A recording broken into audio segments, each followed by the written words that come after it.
La première notion qu'on va aborder dans ce cours, c'est la notion de microprocesseur. Donc vous savez que dans votre ordinateur ou dans tout système informatique, vous avez un processeur qu'on note CPU pour Central Processing Unit, donc c'est l'unité centrale de traitement.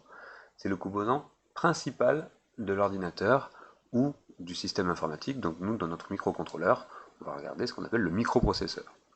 Son rôle, c'est d'interpréter les instructions et de traiter les données afin d'effectuer des calculs. Donc effectuer des calculs, ça veut dire, par exemple, envoyer de la lumière sur une LED, ou alors lire l'information qui a été envoyée sur le bouton poussoir. En tout cas, ça va être de interpréter les instructions pour pouvoir effectuer une opération. Donc les opérations de base du processeur, ce sont des opérations arithmétiques et logiques. Un processeur construit sur un seul circuit, on appellera ça un microprocesseur. Donc nous, notre microcontrôleur, il va avoir un microprocesseur qu'on va essayer de comprendre son fonctionnement pour pouvoir ensuite lui donner des instructions à effectuer. C'est le processeur qui apporte aux ordinateurs et au système de microprocesseurs leur capacité à être programmés. Si on n'a pas de microprocesseur, on ne pourra pas programmer notre composant. Alors,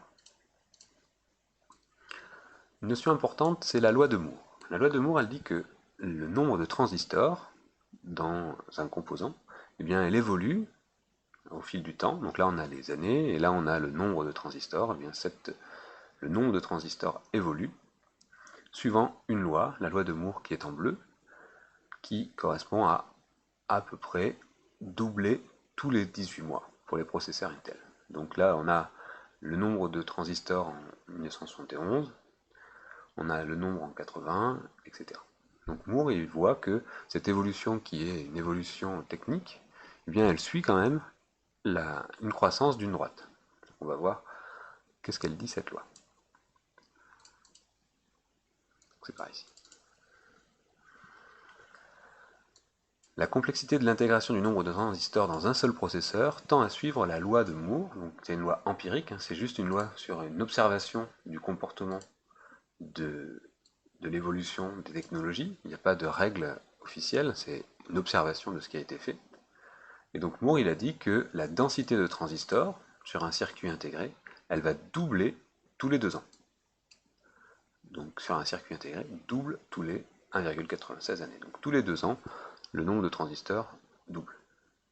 Donc c'est bien ça qu'il faut retenir pour l'instant. Le microcontrôleur, donc celui qu'on va programmer qui va être ici, c'est un circuit intégré qui rassemble les éléments essentiels d'un ordinateur. Donc dans ce microcontrôleur, il y a le microprocesseur qu'on a vu, dont on a déjà parlé, qui va permettre de programmer notre composant. Il y a aussi des mémoires dans lesquelles on va pouvoir stocker de l'information, donc soit de la mémoire vive, soit de la mémoire morte. Et on a aussi des unités périphériques. Donc les unités périphériques qui composent notre microcontrôleur, ben c'est les éléments qui vont interagir avec ce composant-là. Et on a une interface qui permet de gérer les entrées et sorties. Les caractéristiques principales du microcontrôleur sont son haut degré d'intégration, sa faible consommation électrique, donc ce composant-là, vous allez voir, il va très peu chauffer à la consommation, il va très peu consommer, on va pouvoir l'alimenter directement par USB, donc une faible consommation électrique de quelques milliwatts en fonctionnement à quelques nanowatts en veille. Sa vitesse de fonctionnement est plus faible, quelques dizaines à centaines de mégahertz que les microprocesseurs plus polyvalents qu'on trouve dans nos ordinateurs personnels, donc le composant consomme peu, mais le nombre d'opérations, donc en mégahertz, donc c'est le nombre d'instructions par seconde, donc 1 mégahertz c'est 1 million d'instructions effectuées par seconde, M c'est 1000 mégas, donc c'est 1 million, et hertz c'est par seconde. Donc en connaissant la cadence, la fréquence d'horloge du composant, on va savoir à quelle vitesse il va pouvoir allumer nos LED ou les faire clignoter. Donc ça c'est des notions importantes à avoir.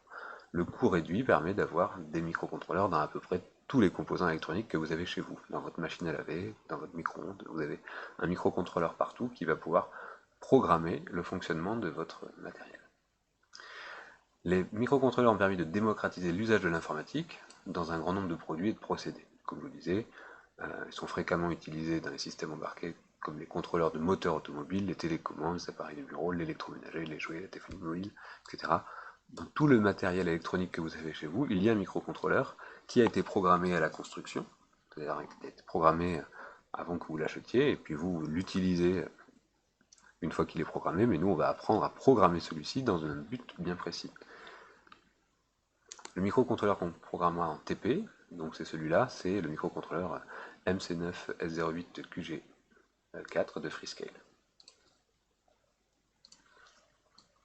Donc vous verrez, la carte, vous aurez ce microcontrôleur, ses LED, des résistances, un connecteur de 2 points, un régulateur de puissance, 2 interrupteurs, un bouton poussoir, un potentiomètre et un connecteur 6 points pour l'alimentation.